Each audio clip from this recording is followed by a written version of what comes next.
sejak tanggal 1 hingga tanggal 15 dan sampai nanti berakhir di ujung Ramadan, ibadah ini tidak ada cirinya. Apakah orang yang puasa bibirnya pecah-pecah? Belum tentu. Apa orang yang puasa itu badannya lemas? Belum tentu. Jadi ini ibadah yang tidak ada cirinya. Maka mudah-mudahan kita bisa menikmati untuk jadi suami yang ikhlas, istri ikhlas, ASN ikhlas, dan pribadi yang ikhlas. Sebab ini barangkali Bapak Ibu yang membuat kita hidup tenang, keikhlasan. Ini hasil salat. Secara khusus dalam hadis qudsi Allah berfirman, qala Allah azza wa jalla, kullu amali ibni Adam lahu. Semua amal anak Adam itu milik dia. Semua amal yang kita lakukan milik kita. Fal hasanatu bi asyri amsalha. Satu kebaikan yang dilakukan anak Adam itu dikasih pahala 10 kali lipat. Ila sab'i mi'ati dibin, sampai 700 kali lipat. Kebayang? Di ibadah yang dilakukan kita itu dikasih pahala 10 sampai 700 kali lipat. Illa siyam, kecuali puasa. Berarti puasa yang kita lakukan ini pahalanya lebih besar daripada 700 kali lipat. Pertanyaannya, kenapa Allah memberikan penghargaan maksimal untuk orang yang puasa? Di hadis qudsi itu Allah kemudian melanjutkan firman-Nya, yatruku ta'ama li syahwatihi min ajli wa yatruku syaraba li syahwatihi min ajli. Karena orang puasa itu meninggalkan makan minum padahal dibutuhkan untuk syahwatnya, dia meninggalkan makan minum untuk kedudukan aku. Ini barangkali Bapak Ibu, maka puasa yang kita lakukan ini untuk Allah, dan Allah memberikan penghargaan khusus, dilipat gandakan daripada ibadah yang lain. Oleh karena itu, kalau memang ini untuk Allah, jangan dirusak oleh kita dengan perilaku kita. Yang membatalkan puasa itu yang disepakati 3, tapi yang merusak pahala puasa sangat banyak. Ya, kalau yang membatalkan puasa itu makan, minum, hubungan suami istri, itu yang disepakati.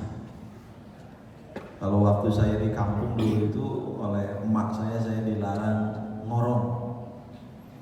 Ngorong itu apa ya? Ngupil. Ngupil juga itu membatalkan puasa. Ketika saya tanya, kenapa Ma? Anak itu tidak boleh ngupil karena ngupil membatalkan puasa. Ternyata anak kecil itu kalau habis ngorong suka dilamot. Itu yang menyebabkan batal. Kalau saya tanya bapak-bapak, rasa korong apa? Rasanya apa? Korong. Sin. Itu berarti pernah melamot. Kalau belum pernah nggak tahu rasanya. Yang kedua, tidak, menurut waktu saya kecil, tidak boleh kentut di air. Ya, karena kentut di air itu membatalkan puasa. Saya sampai nggak ngerti itu teorinya bagaimana sampai kentut di air itu batal. Saya dapat penjelasan dari mamang saya, kiai, dia mengatakan kentut di air itu masuk kategori memasukkan air ke dalam tubuh. Idkhalul ma ilal jasad. Jadi begitu ada orang yang kentut, itunya terbuka. Begitu dia menutup, itu terkepot, air masuk ke dalam tubuh. Itu begitu. Jadi maka tidak boleh kentut di air. Tapi ternyata begitu saya tanya teman-teman yang lebih tahu masalah biologi, ternyata teman-teman mengatakan ketika orang kentut di air, itu air tidak terkepot. Jadi artinya kentut di air tidak membatalkan puasa. Termasuk ini yang diikhtilafkan Bapak Ibu, yang diikhtilafkan yang perselisihan di injeksi, ya kan? Waktu tahun kemarin kita masih vaksin ya, ada yang membolehkan, ada yang tidak. Kalau saya lebih mengikuti ulama, tidak batal kalau diinjeksi atau divaksin. Termasuk diinfus. Mohon maaf yang punya pendapat dengan saya, menurut saya diinfus itu tidak membatalkan puasa karena orang yang diinfus tidak puasa. Batal puasa itu untuk orang yang puasa. Ini Pak, ibadah itu untuk Allah, betul nggak? Nah, yang membatalkan puasanya cuma 3 yang disepakati, tapi yang merusak pahala puasa banyak. Apa salah satu yang merusak pahala puasa? Kalau boleh sepakat, ngantor telat masuk, setuju nggak Pak?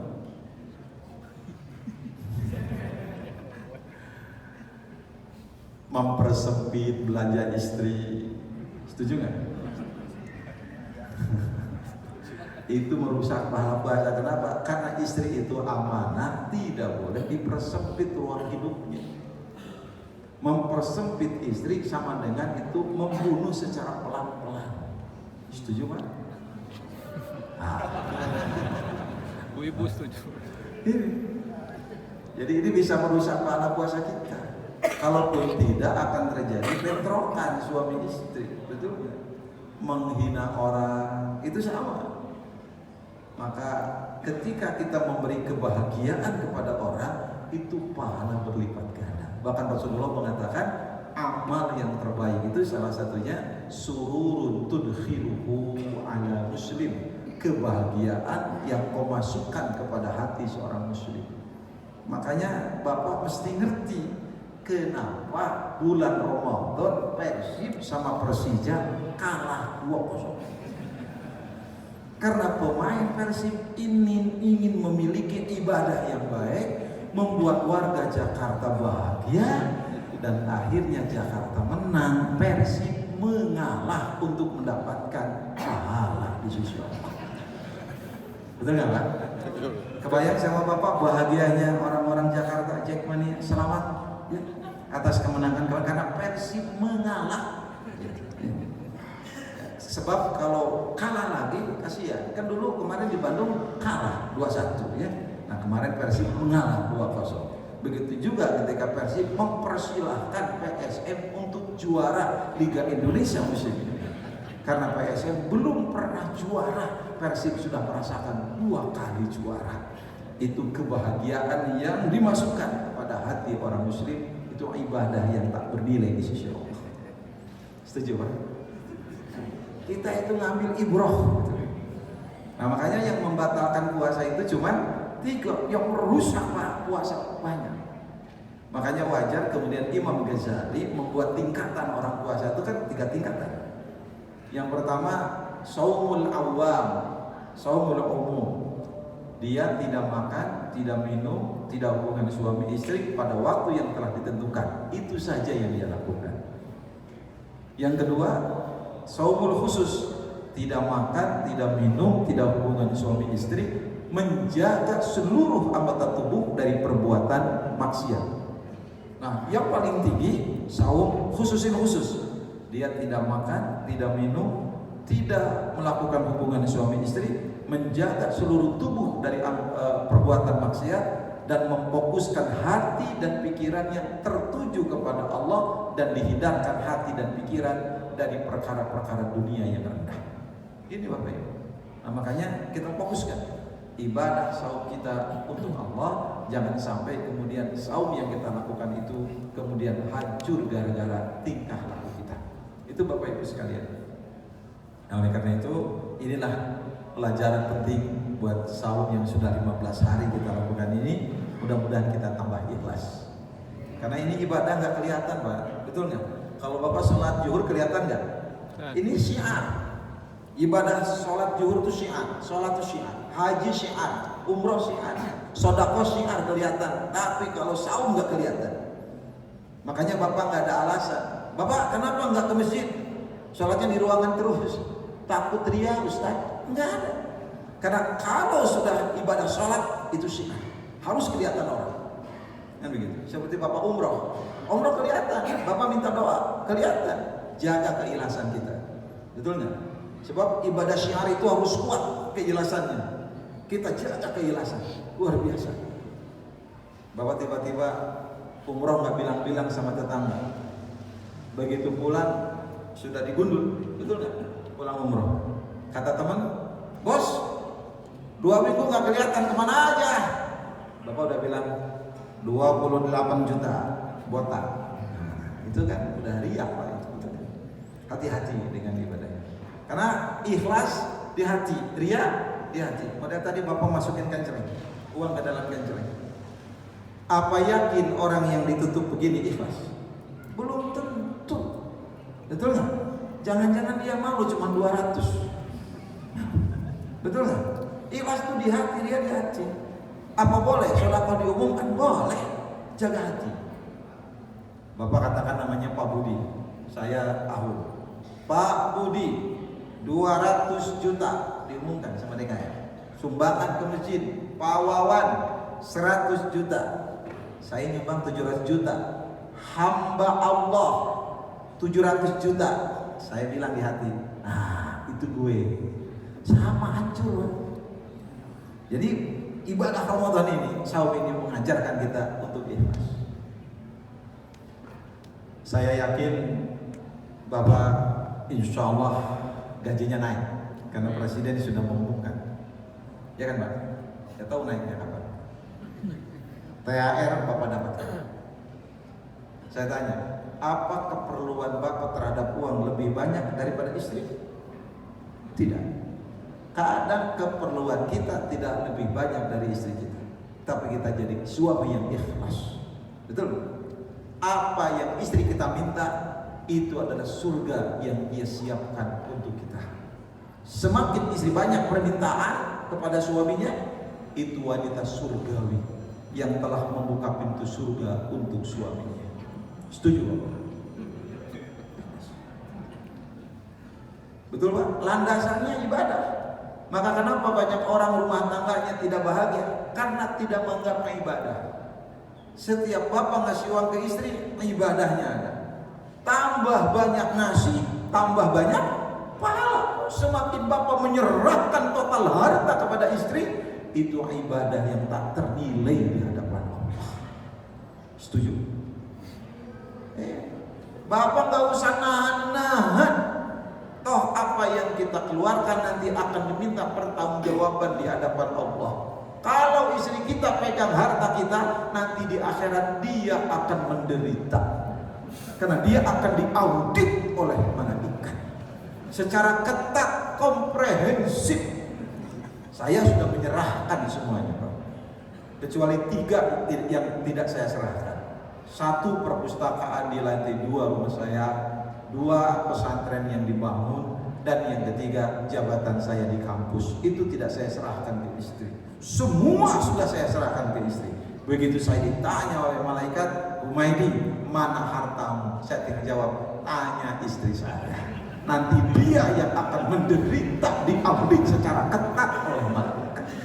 Ibu-ibu siap diaudit? Kalau tidak siap, jangan banyak permintaan. Bapak ikhlas aja kalau diminta ikhlas. Seperti siapa ikhlas? Seperti seorang ibu. Ya, betul Pak? Ibu kita ikhlas ya Pak?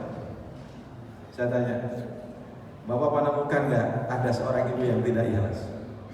Maka kenapa doa ibu lebih diijabah daripada doa istri? Ini barangkali rahasianya. Karena ibu lebih ikhlas daripada istri kita. Betul Pak? Coba Bapak coba. Silakan Bapak coba. Bapak tiap bulan ngasih uang kepada istri kita, beda ngasih uang dengan kepada ibu. Tiba-tiba kepada ibu tidak ngasih uang bulan ini. Bapak tinggal datang kepada ibu, Bu, bulan ini AA nggak bisa ngasih uang. Si teteh sakit dan sakitnya tidak bisa di-cover BPJS. Mobil di bengkel, malah modal AA saja habis. AA mohon maaf sama ibu, bulan ini AA nggak bisa ngasih uang. Apa respon ibu kita? Nggak usah mikirin ibu. Yang penting AA bahagia. Kalau AA kekurangan, ibu masih punya tabungan. Ambil dari kami. Kalau masih kurang untuk modal, sawah yang di Soreang silahkan jual untuk AA. Betul ibu begitu Pak? Nah sekarang coba Bapak pura-pura bulan ini bilang ke istri, Bun, bulan ini ayah nggak bisa ngasih uang sama Bunda. Bagaimana responnya Pak? Coba saja. Atau jangan gaji lah, THR bulan ini diundurkan berdasarkan aturan, dikasih setelah Idul Fitri. Silahkan. Gimana respon istri kita? Kaget Pak, nah gitu. Langsung dia mengatakan, ya tarik geus, hadirup teh. Maka kenapa doa ibu diijabah? Karena ibu lebih ikhlas daripada istri. Betul nggak? Saya sering mengatakan jangan kalah sama mobil. Lihat bus jurusan Tasik Jakarta, doa ibu. Ada doa istri. Ini yang saya katakan sama Bapak. Sekali lagi Bapak Ibu, Ramadan saum mengajak kita ibadah khusus kepada Allah. Ya. Jadilah orang ikhlas. Karena kalau ikhlas nyaman Pak, tenang. Belajar ikhlas kepada ibu. Yang kedua, saum Ramadan mengajar kita apa? Mengendalikan diri. Jangankan dari yang haram, yang halal saja dibatasi. Betul Pak? Air itu halal, makanan itu halal, istri itu halal buat kita. Tapi karena sedang saum dibatasi sampai waktu yang diizinkan. Ini memberi pelajaran penting bagi kita bahwa ternyata kita belajar bagaimana mengendalikan diri kita dari nafsu. Sebab nafsu ini luar biasa nih Pak. Nabi Yusuf mengatakan dalam surat Yusuf, "Wa ma ubarri'u nafsi, inna nafsa la'ammaratun bisu illa ma rahima rabbi." Aku tidak akan pernah bisa membebaskan diriku dari nafsu kecuali nafsu, karena nafsu itu menyuruh kepada perbuatan buruk, kecuali nafsu yang diberi rahmat oleh Tuhanku. Jadi ada nafsu yang positif yang diberi rahmat oleh Tuhan. Nafsu apa itu? Disebutnya dengan quwwatun rabbaniyah. Nafsu yang memiliki kekuatan robbani, kekuatan ketuhanan.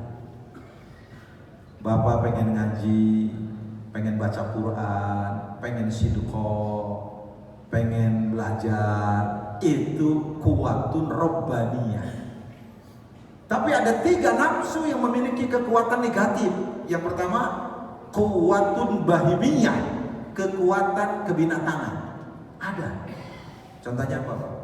Mohon maaf. Binatang itu kan sifatnya itu cuek. Kucing ngambil makanan atau ikan di rumah kita nggak pernah bilang-bilang. Betul nggak Pak? Kucing itu. Bapak jangan aneh kalau ada teman kita ngambil uang nggak bilang-bilang. Jangan aneh kalau istri kita ngambil uang di dompet kita nggak bilang-bilang. Itu nafsu kekuatan kebinatangannya sedang muncul. Itu. Yang kedua, kuwatun sabu'iyah, kekuatan binatang buas. Nafsu kita ada. Binatang buas itu salah satu cirinya apa? Menyerang. Sekali diserang, menyerang terus. Coba aja Bapak. Mama kelihatan tua sekarang. Coba aja. Kata istri, apalagi papa masih sejak dilahirkan kayak bayi ajaib sudah tua. Kalau diserang, menyerang. Itu kuwatun sabu'iyah. Nah yang paling bahaya ada kuwatun syaitoniyah. Nafsu kita punya kekuatan kesetanan. Setan itu beriman gak kepada Allah? Beriman. Kenapa setan diusir dari surga? Sombong. Merasa lebih baik dari Adam. Ketika Allah menyuruh kepada iblis untuk sujud kepada Adam, iblis mengatakan, aku lebih baik daripada Adam. Kau ciptakan aku dari api, kau ciptakan Adam dari tanah. Ini klaim sepihak. Sombong. Apa ada keterangannya bahwa api lebih baik daripada tanah? Tidak. Itu klaim sepihak. Maka kalau orang sudah mengklaim sepihak, hati-hati kena watak iblis sombong. Merasa benar sendiri. Mohon maaf Bapak Ibu. Konsep manusia hidup ini itu interpretasi. Sampai ayat Quran itu benar, mutlak benar. Hadis itu mutlak benar. Tapi interpretasi terhadap hadis itu macam-macam. Maka siapkan di rongga hati kita ketika kita beragama ini menerima bahwa perbedaan sesuatu yang niscaya. Betul kan? Istri saya pesantrennya di Jawa, Pak. Dia punya ilmu dari para ulama di Jawa. Saya pesantrennya di Garut, Jawa Barat, Sunda. Saya dapat ilmu dari para ulama di Garut. Artinya apa? Ilmu berbeda, maka cara memahami agama berbeda. Sholat saja saya dengan istri berbeda. Nah, saya nggak masalah. Yang penting ada dalil. Istri saya sholat pakai mukena, demi Allah sampai sekarang saya tidak pernah pakai mukena. Itu sudah beda, biasa aja. Betul Pak? Makanya siapkan di rongga hati kita untuk berbeda. Ada orang yang nunjuknya ketika sholat berutak-utak begini. Ada orang yang diam, betul kan Pak? Dua-duanya sahih. Yang satu pakai hadis riwayat Ahmad, yang satu pakai Muslim. Sahih. Nu penting pakai curug, selesai. Wajib ngangkat curug nalika sholat pikeun jelema nu boga curug. Betul Pak? Kalau dia tidak punya curug, sudah nggak ada kewajiban ngangkat yang lain, maka nggak usah diganti oleh jempol. Bapak wajib mengusap kepala ketika wudhu bagi yang punya kepala. Bagi yang tidak punya kepala, tidak usah wudhu, tidak usah sholat. Ya, itu aja. Jadi jangan ribut kita. Nah, mohon maaf Bapak Ibu sekalian. Ini jangan sombong gitu. Nah, paling bahaya itu kan sombong karena harta. Betul kan, Pak? Sombong karena ilmu, sombong karena pengalaman, sombong karena keturunan, sombong karena jabatan, sombong karena usia dan pengikut. Nah, yang paling susah dideteksi sombong karena amal soleh. Susah. Hati-hati. Om, apa? Kemarin Pak Rasim sampai Jakarta berapa? Sorry, bulan Ramadan tidak ada waktu saya untuk baca Quran. Saya baca Quran terus, gak ada waktu untuk nonton bola. Nonton bola hanya dilakukan oleh orang-orang yang lalai, tidak mengerti akhirat.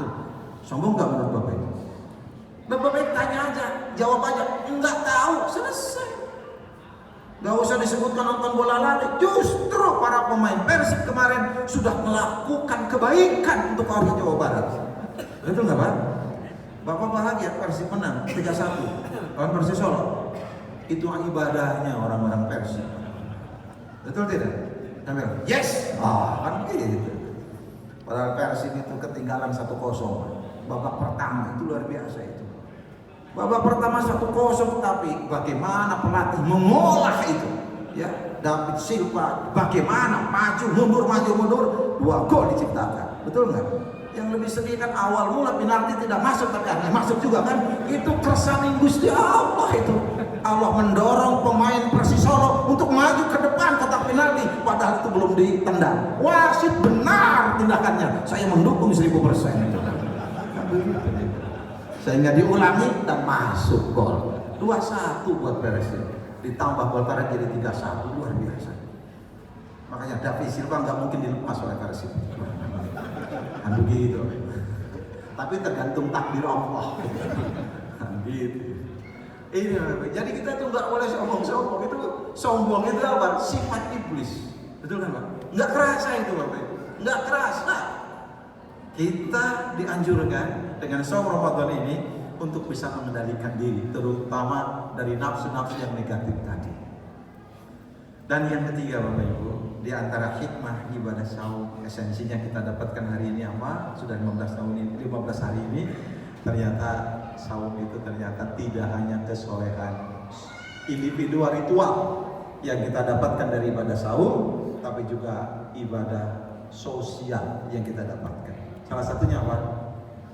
Siapa yang memberi buka pada bulan Ramadan, siapa yang memberi buka kepada orang yang saum, man fattara shaiman, siapa yang memberi buka kepada orang yang puasa, maka dia akan mendapatkan pahala seperti orang puasa tanpa dikurangi sedikit pun pahala orang yang puasa itu. Sampai Rasul menyebutkan afdhalus shadaqah shadaqatun fi Ramadan, sedekah yang paling afdal sedekah yang dikeluarkan pada bulan Ramadan.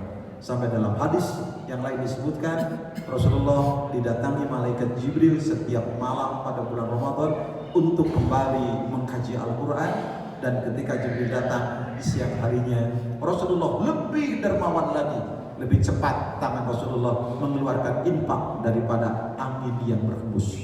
Jadi luar biasa Rasulullah mengajarkan kita untuk dermawan pada bulan Ramadan. Ya, ini adalah ibadah sosial. Mudah-mudahan ya, walaupun buat para pejabat tidak boleh buka bersama karena Bapak Presiden sudah mengatakan seperti itu, tapi untuk masyarakat umum dibolehkan. Betul nggak Pak? Ustadz boleh buka bersama. Kalau Bapak pejabat tidak boleh. Kalau kami masyarakat rakyat boleh. Itu kan? Sunahnya apa? Buka ini. Buka pakai apa Pak? Buka sahur menurut Rasul pakai apa? Pakai doa. Pikiran kita jangan ke makanan dulu. Pakai doa. Doa. Pakai apa setelah itu? Rutobat. Apa rutob? Kurma yang masih muda, yang masih basah. Kalau rutob tidak ada, pakai apa? Tamar. Kurma yang tua, yang kering. Maka kalau tidak dengan yang muda, dengan yang tua. Itu hormat. Pikiran jangan melayang kemana-mana, hormat. Baru kalau tidak ada keduanya, pakai apa? Pakai air bening. Itu kata Rasulullah. Setelah itu Rasulullah sholat. Kalau kita mau menggunakan juga dengan kearifan lokal, dipersilahkan. Bala-bala, gehu, kolak, ya, es cendol, itu kearifan lokal yang ada di Jawa Barat. Gunakan untuk buka karena membantu UMKM. Itu ibadah yang tak ternilai di hadapan Allah. Jadi sunnahnya dapat, menolongnya dapat. Itu ibadah sosial. Dan jangan lupa Bapak kasih THR kepada orang-orang yang layak kita kasih.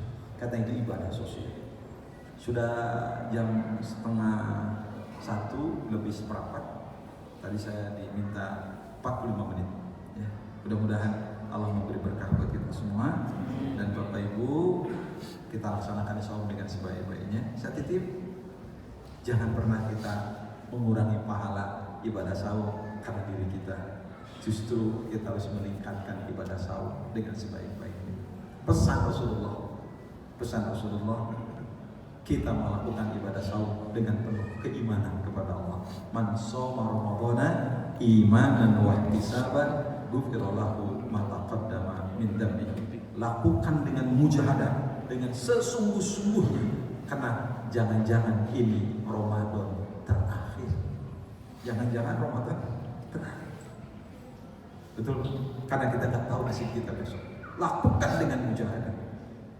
Apalagi Mu'ad bin Jabal mengatakan begini, ya bunayya, wahai anakku, idza shalaita sholatan fasholli sholata mu'adi. Hai anakku, kalau kamu sholat, jadikan sholat terakhir. La tadunnu annaka ta'udu ilaiha abada. Kamu jangan menganggap bisa lagi sholat setelah ini. Ini pesan agar kita sungguh-sungguh ingat mati. Kenapa? Ya bunayya, kata Mu'ad bin Jabal, wahai anakku, innal mu'min yamutu baina hasanatain. Orang mukmin itu mati di antara dua kebaikan.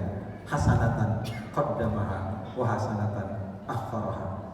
Kebaikan yang sudah dia lakukan dan kebaikan yang belum dia lakukan. Kita harus mati di tengah-tengah itu. Kebaikan yang sudah dilakukan atau kebaikan yang belum dilakukan. Bagaimana bapak itu meninggal dunia, dia mati sebelum sholat zuhur, dia meninggal sebelum sholat zuhur. Itu kenikmatan. Bagaimana si ibu itu meninggal? Dia meninggal sebelum taraweh. Semuanya kematian yang membuat kita nyaman. Itu. Maka lakukan yang terakhir. Bapak sudah ngasih uang ke istri, dikasih istri uang dengan sebanyak-banyak oleh kita untuk keperluan Ramadan. Suatu saat dia nelpon kita. Padahal kita mau pulang. Pap, posisi di mana? Di depan komplek, mah. Lewat minimarket, lewat. Kenapa kita, mah? Kalau bisa sih nitip beliin telur 2 kilo, minyak 1 liter, dan kalau bisa sih pakai terigu ditambah sabun keperluan cuci. Kita pengen ngomong, kan saya sudah ngasih uang sama kamu kemarin dalam hati. Tapi ingat pesan Mu'ad bin Jabal, hai anakku, kalau kamu sholat, amal soleh, lakukan yang terakhir. Jangan-jangan ini permintaan terakhir. Dan jangan-jangan setelah ini aku nggak bisa lagi ngasih telur kepada istri. Kira-kira bapak akan marah nggak? Tidak kan? Langsung beli telur dan sampai ke rumah diserahkan dengan penuh cinta. Itu mujahadah. Istri kita sudah nyiapin makan, ibu-ibu. Pap, mau makan dulu, mau sholat dulu. Sholat dulu mah. Kalau tajil udah beres sholat, kemudian tutup sajinya dibuka. Makanan sudah terhidang. Bapak bilang, pengen mie rebus. Apa respon ibu? Dalam hati ibu mengatakan, kamu tidak memberikan penghormatan pada kerja saya dari pagi menyiapkan makanan. Dalam hati, tapi ibu ingat pesan Mu'adz bin Jabal. Jangan-jangan ini permintaan terakhir. Dan jangan-jangan ini merebus terakhir yang dimakan suamiku dan aku terakhir menyiapkan untuk dia. Ya Allah. Akhirnya ibu buat mie rebus dengan penuh cinta dan suami pun cinta untuk memberikan dan memakannya. Itu luar biasa.